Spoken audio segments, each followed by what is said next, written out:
Le retour à l'école des élèves le 4 septembre prochain est précédé d'un ensemble d'activités dans les établissements scolaires. Le ton a été donné par la rentrée des personnels administratifs le 28 août. Après eux, les autres maillons de la chaîne entrent en scène. Déjà aujourd'hui, 28 août, c'est la rentrée du personnel administratif. Et le 29, celle du personnel enseignant. Et en même temps, nous avons une concertation administrative. Le 1er septembre, c'est la récollection de tout le personnel des collèges. Et la rentrée des élèves se fait en 2 vagues, c'est-à-dire respectivement du 4 au 5. Le 4, c'est de la 5e en terminale et le 5, les 6e et Form 1, donc en terminale, y compris au PACIT. Et pour le 5, c'est la 6e et les Form 1. Les 6e et les Form 1, parce que nous avons plusieurs divisions 6e. Au collège Saint-Michel, à un jet de pierre, un calendrier d'activités a été dressé pour être fin prêt le 4 septembre. Nous avons déterminé un calendrier d'activités spécifiques à la préparation des enseignants. Et ce calendrier se déroule donc cette semaine. Et cette semaine, elle est appelée la semaine de rentrée et la semaine pédagogique, ayant 4 articulations. Aujourd'hui, 28, la rentrée administrative. Demain, 29, l'Assemblée générale avec tout le personnel du Collège Saint-Michel. Et le 30, nous aurons une formation commune axée sur la pédagogie des Frères du Sacré-Cœur, ceux qui ont la direction de cet établissement, leur spiritualité, pour les faire connaître, n'est-ce pas, à tous nos collaborateurs. Et enfin, le 31, nous procéderons systématiquement. Une batterie de mesures mises sur pied pour atteindre les objectifs fixés pour l'année scolaire 2023-2024. Prions pour l'excellence et par conséquent, nous allons encore faire de la rigueur pour la discipline, bien que certains parents nous aident pas dans ce sens. C'est les parents qui viennent souvent, les enseignants ici ou les surveillants, parce qu'on veut mettre la discipline. L'année 2023-2024 sera baptisée donc une année de consolidation des acquis. Il y a quelques années, le collège avait un score aux différents examens qui n'était pas du tout luisant. Et graduellement, les résultats commencent à apporter véritablement du fruit. Le taux de réussite est de plus en plus intéressant. Alors c'est pour cela que cette année est inscrite dans le cadre de la consolidation des acquis, de telle sorte que ces résultats que nous avons obtenus, qui sont si brillants cette année, soient davantage améliorés. L'entrée en liste des élèves viendra compléter ce tableau le 4 septembre. On pourra dire à vos marques, prêts, partez.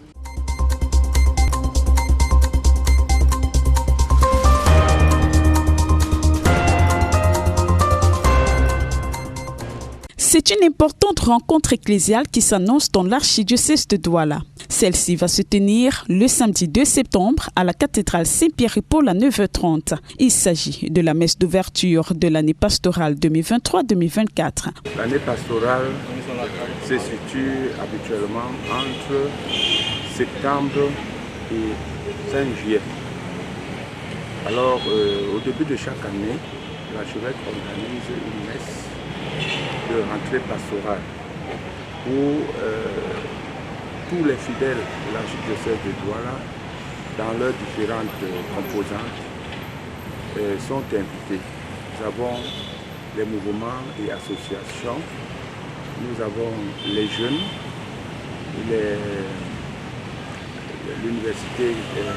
l'Institut universitaire Saint-Jérôme, les âmes de bonne volonté. Au cours de cette célébration eucharistique, l'archevêque Monseigneur Samuel Cléda va donner des orientations pour l'animation pastorale durant toute l'année.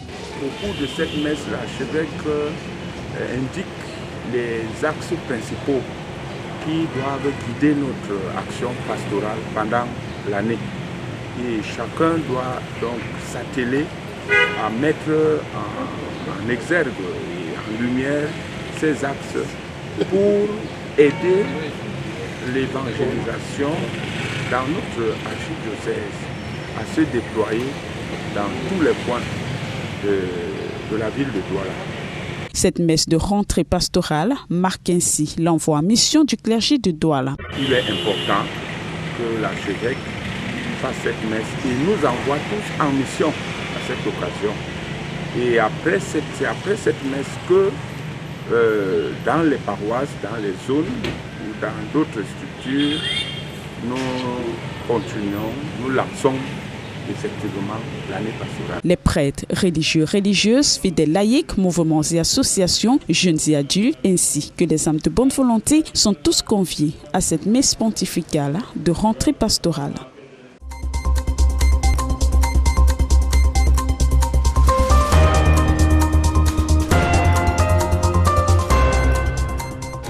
The launching of the pastoral year 2023-2024 in the Archdiocese of Douala will take place on Saturday, the 2nd of September 2023 at the St. Peter and Paul's Cathedral, are to be presided over by His Grace Samuel Kleda, the Metropolitan Archbishop of Douala. The Pontifical Mass that will kickstart at 9:30 a.m. Cameroon time is expected to see the presence of the entire Presbyterium of the Archdiocese of Douala, as well as Christian ladies and people of goodwill. The importance of the opening of a new pastoral year in the Universal Church for every diocese, zone, parish, and community can never be overemphasized, as Monsignor Paul Nyaga, the Episcopal Vicar for Vuri Pastoral Zone, emphasized. Every year, we begin our pastoral year and we also close it. We begin it with a pontifical mass presided over by the Archbishop himself. And this mass is very important, first of all, because we entrust the work of our hands, of our heads, of our minds, and everything to God. Because as the psalmist says, unless the Lord builds the house, those who labor build it in vain. So first of all our actions, our activities, everything that we like to do during the pastoral year, we entrust it to God. Secondly, this Mass is important because the Archbishop uses this occasion to give us the guidelines, to follow the directives, which are very important. It's not that every parish priest, every Episcopal vicar does what he wants or what pleases him in his area of service. No, there's a head in every structure of the church. And as far as the diocese is concerned, we have the Archbishop. So he's the one to tell us how he wants the pastoral life of his diocese be organized.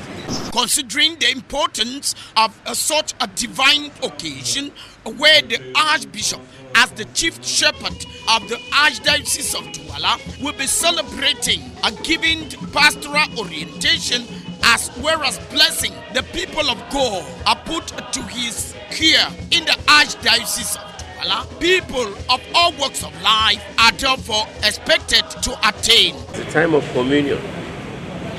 The church is a communion.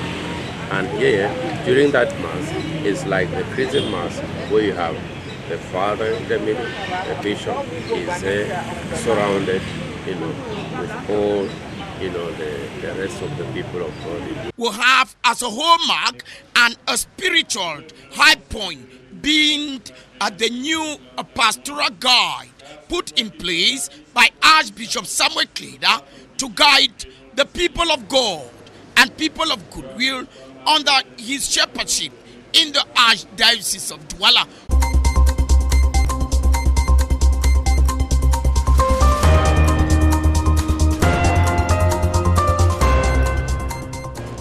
La première édition des vacances utiles à la paroisse Saint-François-Xavier d'Oyac s'est achevée ce samedi 26 août 2023 au cours d'une cérémonie riche en couleurs et en sons.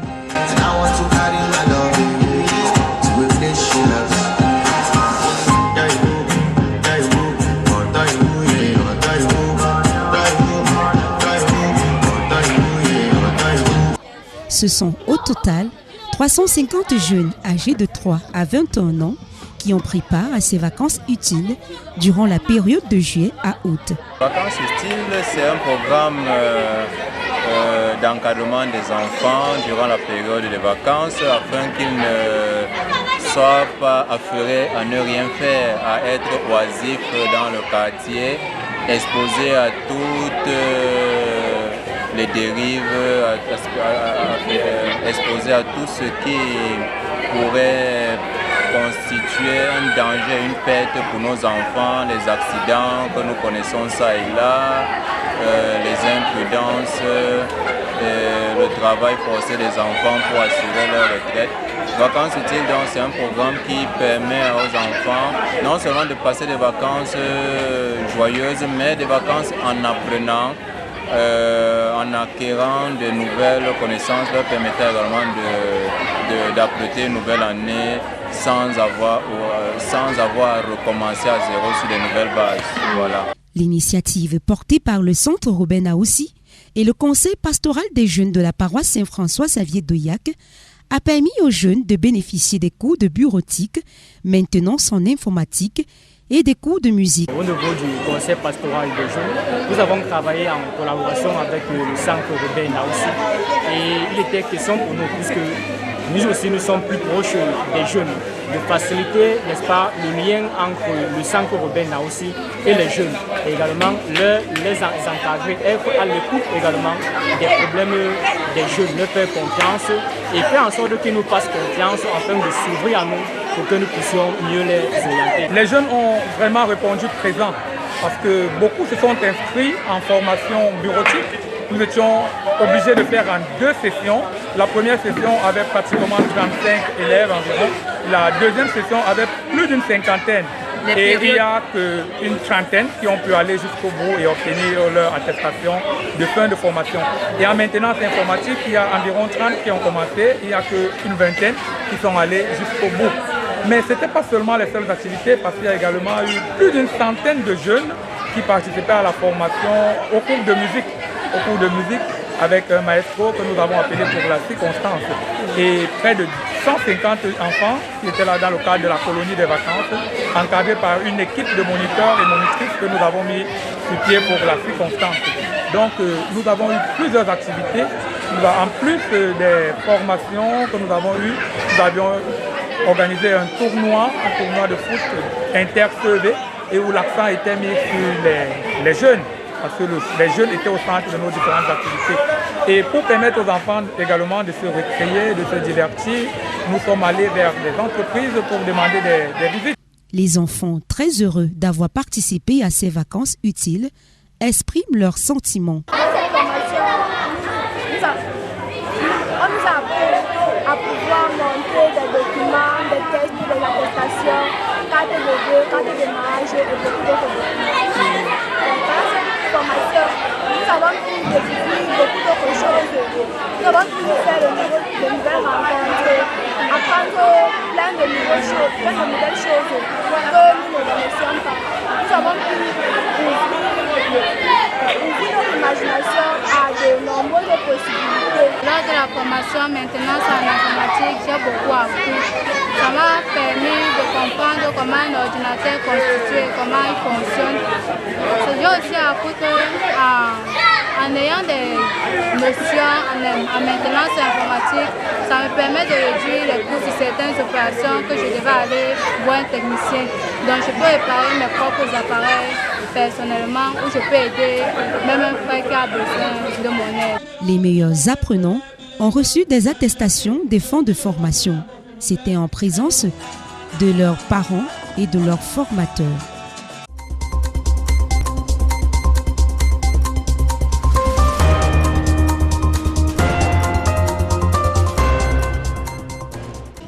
The first edition of Useful Holidays ended in St. Francois Xavier Parish, Oyac on Saturday, August 26, with a colorful ceremony.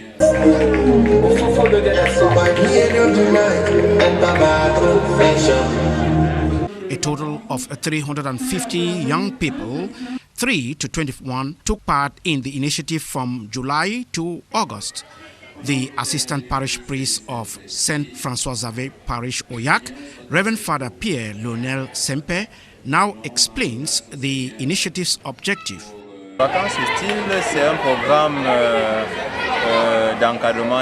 Useful Holiday is a holiday childcare program to prevent young people from idling and exposed to all sorts of deviant behavior and all that could be a danger and loss to our children, like accidents and forced labor. Useful Holidays gives young people not only the opportunity to spend happy holidays, but also holidays that will permit them to acquire new skills and not to start a new school year from almost nothing. This first edition, which is just ending, was a resounding success and a masterclass.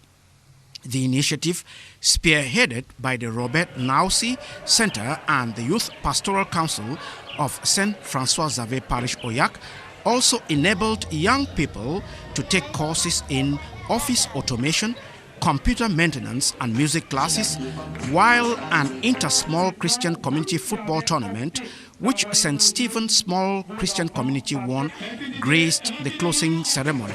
A participant, Aubin Kamzo, explains what he learned from the Useful Holiday initiative. It was one of the most wonderful activities I've ever done, because it permitted me to have some acquisition. I know what I never knew before, like how to remove the motherboard of a computer, repair it and install it back to arrange it. And for bureautic, it also helped me how to know typing, some small keywords in Word and Excel. And for maintenance of the computer, there was a second, because I really put all my effort to know what I needed to know and grab what I needed to grab. The participants received end of course attestations at the end of the training.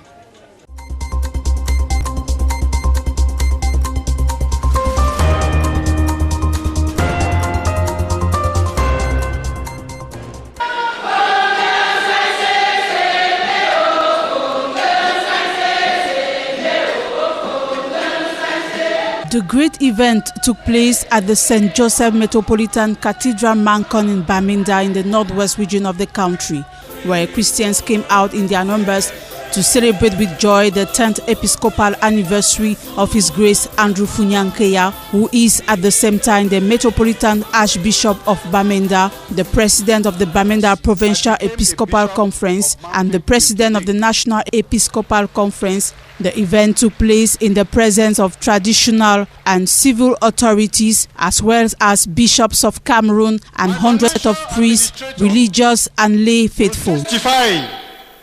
That my fuel as I go around this archdiocese does not come from the diocese. In his homily, the Bishop of Boya, Michael Bibi, came back on the love the Most Reverend Bishop Andrew Keya has always shown to the Blessed Virgin Mary. Tells us to humbly welcome the word which has been planted in us and can save our souls. But he cautions us that we must do what the word tells us and not just listen to it and deceive ourselves. Compare James chapter 1, verses 21 to 22. The dogmatic constitution on divine revelation, De Verbum, emphasizes that all the preaching of the church, as indeed the entire Christian religion, should be nourished and ruled by the word of God, since it gives strength to our faith and it is food for our souls. Confer De Verbum, paragraph 21. Nobody can talk about His Grace Andrew Nkeya and his 3 years at the head of the Bamenda Provincial Episcopal Conference without mentioning the progress he made in the educational sector. The Bishop of Boya confirms it. That when the seminarians came for their normal meeting with the bishops and he takes them to the farm, some of them grumble and they don't see why they have to work in the farm. But looking at the example of the Archbishop himself, the then Bishop of Mamfe, who was in the farm and working as an example to them, they had no other option but to follow suit. Of course, the Archbishop positively boasted in some quarters that in 10 years of his stewardship, Mamfe would not have to apply for funds or beg for money from anyone. Unfortunately, the situation we have experienced for the past 7 years has greatly retarded the realization of this dream, and of course, his eventual transfer from the Archbishop Andrew Keya was consecrated bishop on August 23, 2013.